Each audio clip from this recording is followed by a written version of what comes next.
নমস্কার বন্ধুরা, কর্মতীর্থ ইউটিউব চ্যানেলের পক্ষ থেকে একটি নতুন ভিডিওতে তোমাদের সকলকে স্বাগত জানাই।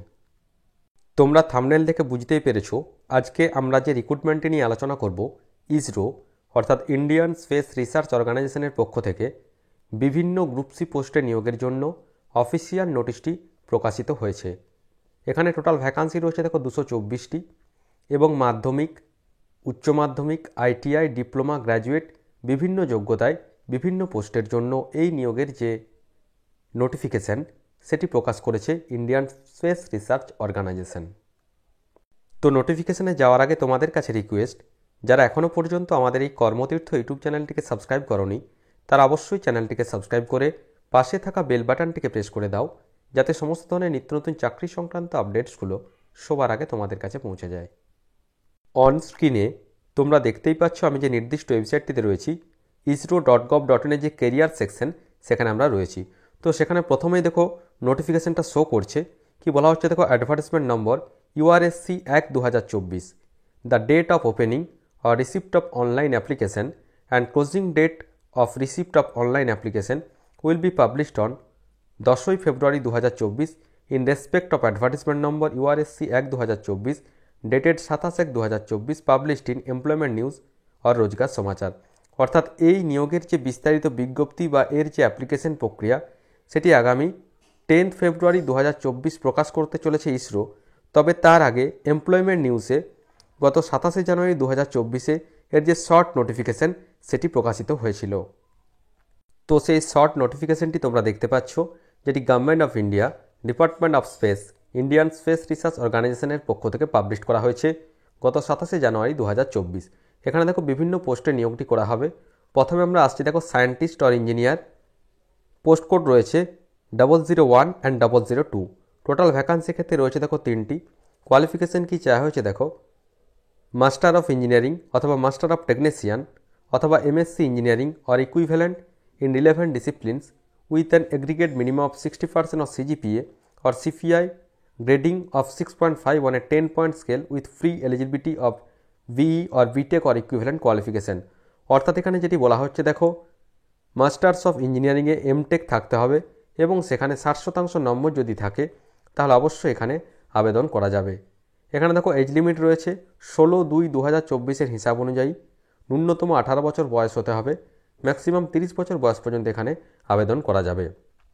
এক্ষেত্রে লেভেল 10-এর বেতন এখানে দেওয়া হবে। 2 নম্বর আসছে সায়েন্টিস্ট ইঞ্জিনিয়ার, এক্ষেত্রে টোটাল ভ্যাকান্সি রয়েছে 2টি। এক্ষেত্রে সেম রয়েছে, অর্থাৎ MSc থাকতে হবে অথবা পোস্ট গ্র্যাজুয়েট তার সমতুল্য ডিগ্রি থাকতে হবে নির্দিষ্ট যে ব্রাঞ্চ রয়েছে, এবং সেখানে 65% মার্কস যদি থাকে তাহলে অবশ্যই এখানে আবেদন করা যাবে। নেক্সট আমরা আসছি দেখো সবথেকে বেশি ভ্যাকান্সি যেটাতে রয়েছে টেকনিক্যাল অ্যাসিস্ট্যান্ট। টোটাল ভ্যাকান্সি ক্ষেত্রে রয়েছে দেখো 55টি, 55 এখানে ভ্যাকান্সি রয়েছে। এবং যেটা বলা হয়েছে দেখো, first class diploma in engineering in the relevant disciplines from a recognized university or institute. অর্থাৎ মাধ্যমিক পাসের পর পলিটেকনিক থেকে যদি 3 বছরের ডিপ্লোমা থাকে নির্দিষ্ট ইঞ্জিনিয়ারিং অর্থাৎ মেকানিক্যাল, ইলেকট্রিক্যাল বা ইনস্ট্রুমেন্টসের যে সমস্ত ব্রাঞ্চগুলি রয়েছে সেখানে যদি মাধ্যমিক পাসের পর পলিটেকনিক থেকে 3 ইয়ার্স ডিপ্লোমা কোর্স কমপ্লিট হয়ে থাকে তাহলে অবশ্যই তোমরা কিন্তু টেকনিক্যাল অ্যাসিস্ট্যান্ট পোস্টের জন্য এখানে আবেদন করতে পারবে এবং লেভেল 7-এর বেতন এখানে কিন্তু তোমাদেরকে দেওয়া হবে। এবং দেখো যেটা বলা হয়েছে 18 থেকে 35 বছর বয়স পর্যন্ত অবশ্যই এখানে আবেদন করা যাবে। এটা হলো টেকনিক্যাল অ্যাসিস্ট্যান্ট।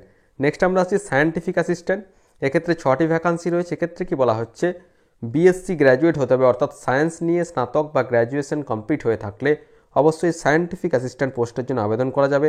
এক্ষেত্রেও লেভেল 7-এর বেতন তোমাদেরকে দেওয়া হবে এবং আপ টু 35 ইয়ার্স পর্যন্ত এখানে আবেদন করা যাবে।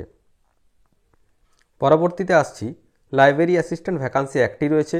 এক্ষেত্রে কি কোয়ালিফিকেশন চাওয়া হয়েছে, গ্র্যাজুয়েট হতে হবে, সাথে ফার্স্ট ক্লাস মাস্টার্স ডিগ্রি থাকতে হবে লাইব্রেরি সায়েন্সে অথবা লাইব্রেরি ইনফরমেশন সায়েন্সে অথবা সমতুল্য ডিগ্রি যদি থাকে কোনো স্বীকৃত বিশ্ববিদ্যালয় থেকে তাহলে অবশ্যই এখানে আবেদন করা যাবে। এক্ষেত্রেও লেভেল 7-এর বেতন দেওয়া হবে, আপ টু 35 বছর বয়স পর্যন্ত এখানে আবেদন করা যাবে। এবারে দেখো সব থেকে বেশি ভ্যাকান্সি রয়েছে technician group B, total vacancy রয়েছে 142টি। এবং যেটি বলা হচ্ছে দেখো এখানে কি কোয়ালিফিকেশন চাওয়া হয়েছে, SSLC or SSC or matriculation, অর্থাৎ ন্যূনতম মাধ্যমিক পাস যদি হয়ে থাকে এবং সাথে যদি নির্দিষ্ট ট্রেডে ITI করা থাকে, সেটা ITI অথবা ন্যাশনাল ট্রেড সার্টিফিকেট অথবা NSE যদি থাকে NCVT স্বীকৃত কোনো সংস্থা থেকে, তাহলে অবশ্যই টেকনিশিয়ান গ্রুপ বি পোস্টের জন্য আবেদন করা যাবে। টোটাল ভ্যাকান্সি এখানে রয়েছে দেখো 142টি। এক্ষেত্রেও 35 বছর বয়স পর্যন্ত আবেদন করা যাবে। লেভেল 3 বেতন এখানে তোমাদেরকে প্রোভাইড করা হবে, অর্থাৎ বেশি ভ্যাকান্সি রয়েছে আইটিআই এবং ডিপ্লোমা পাসদের জন্য। নেক্সট আমরা আসছি দেখো ফায়ারম্যান। টোটাল ভ্যাকান্সি 3টি রয়েছে। এখানে এসএসএলসি আর এসএসসি পাস আর ইটস ইকুইভ্যালেন্ট, অর্থাৎ ন্যূনতম মাধ্যমিক পাস হয়ে থাকলেই কিন্তু ফায়ারম্যান পোস্টের জন্য এখানে আবেদন করা যাবে। 18 থেকে 25 বছর বয়স পর্যন্ত আবেদন করতে পারবে। লেভেল 2 এর স্যালারি এখানে তোমাদেরকে প্রোভাইড করা হবে। পরবর্তীতে আসছি কুক। টোটাল ভ্যাকান্সি 4টি। এক্ষেত্রে ন্যূনতম মাধ্যমিক পাস হয়ে থাকতে হবে, সাথে 5 ইয়ার্স এক্সপিরিয়েন্স থাকতে হবে, কোনো হোটেল অথবা ক্যান্টিনে রান্না করার অভিজ্ঞতা থাকতে হবে, তাহলে অবশ্যই এখানে আবেদন করা যাবে। এক্ষেত্রেও 35 বছর বয়স পর্যন্ত আবেদন করতে পারবে। লেভেল 2 এর স্যালারি এখানে তোমাদেরকে দেওয়া হবে। পরবর্তীতে রয়েছে লাইট ভেহিকেল ড্রাইভার এ। ভ্যাকান্সি 6টি রয়েছে। মাধ্যমিক পাস হয়ে থাকতে হবে, সাথে 3 বছরের এক্সপিরিয়েন্স থাকতে হবে। হালকা গাড়ি চালানোর যে দক্ষতা বা অভিজ্ঞতা সেটি কিন্তু 3 বছরের থাকতে হবে, তাহলে অবশ্যই এখানে আবেদন করা যাবে। নেক্সট আমরা আসছি হেভি ভেহিকেল ড্রাইভার। এক্ষেত্রেও ন্যূনতম মাধ্যমিক পাস হয়ে থাকতে হবে, সাথে 5 ইয়ার্স এক্সপিরিয়েন্স থাকতে হবে, যেখানে 3 বছর এক্সপিরিয়েন্স থাকতে হবে। কোনো ভারী গাড়ি চালানোর অভিজ্ঞতা অবশ্যই থাকতে হবে এবং ড্রাইভিং লাইসেন্স সমস্ত ক্ষেত্রেই কিন্তু থাকতে হবে, তাহলে অবশ্যই এখানে আবেদন করা যাবে। তো এখানে যে আবেদন করার শেষ তারিখ আগামী 16ই ফেব্রুয়ারি 2024 পর্যন্ত এখানে অনলাইনের মাধ্যমে আবেদন করা যাবে। তো যাদের নির্দিষ্ট শিক্ষাগত যোগ্যতা রয়েছে, অর্থাৎ যারা মাধ্যমিক পাসের পর আইটিআই বা পলিটেকনিক থেকে ডিপ্লোমা করেছো, অথবা যাদের বিএসসি সায়েন্স গ্র্যাজুয়েট রয়েছে, অথবা মাধ্যমিক পাস যারা রয়েছে, তারা ফায়ারম্যান পোস্টের জন্য অবশ্যই এখানে আবেদন করতে পারছো। তো তারা অবশ্যই আগামী 16ই ফেব্রুয়ারি 2024-এর মধ্যে পজিটিভলি ফর্ম ফিল আপ করে নিতে পারবে। তো আশা রাখি সমস্ত বিষয়টা বোঝাতে পেরেছি। তারপরেও যদি কোনো প্রশ্ন থেকে থাকে অবশ্যই আমাকে কমেন্ট করে কমেন্ট বক্সে জানাবে, আমি যথাসাধ্য উত্তর দেওয়ার চেষ্টা করব। আর ভিডিওটি ভালো লাগলে অবশ্যই একটি লাইক, শেয়ার ও কমেন্ট করতে ভুলো না। ধন্যবাদ।